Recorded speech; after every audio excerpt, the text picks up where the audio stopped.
Magandang gabi mga katits, welcome sa aming panibagong vlog sa gabi na ito at sana nasa mabuting kalagayan po ang bawat isa sa atin ngayon.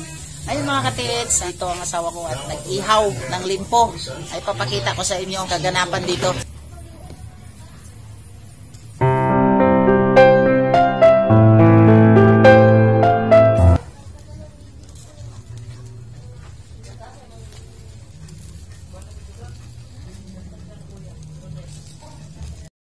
Yan yung inihaw ng asawa ko mga katiits na limpo.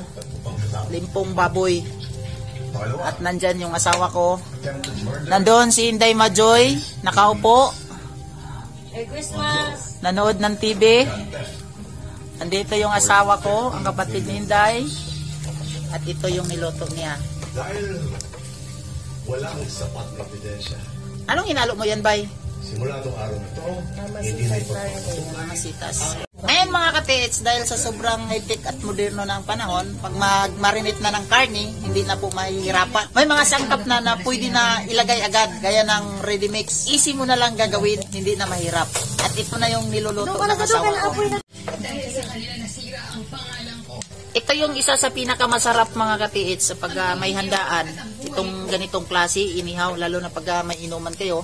Ito yung pinakamagandang pulutan sa mga, lalo na sa mga hard na klaseng inumin. At siyempre, hindi nagpapatalo yan ang ating tagaloto. Yan o, masipag. Mas maganda rin tong ganitong mga katiits, ihawin siya. Alam nyo kung bakit? Kasi yung mantika nakakalabas. Nakakatulo ba?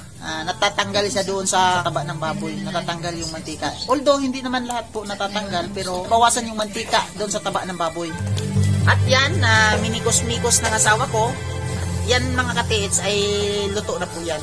Kunting kimbot na lang, tatanggalin na yan at papalitan ng bangos. Anong masasabi mo? Merry Christmas!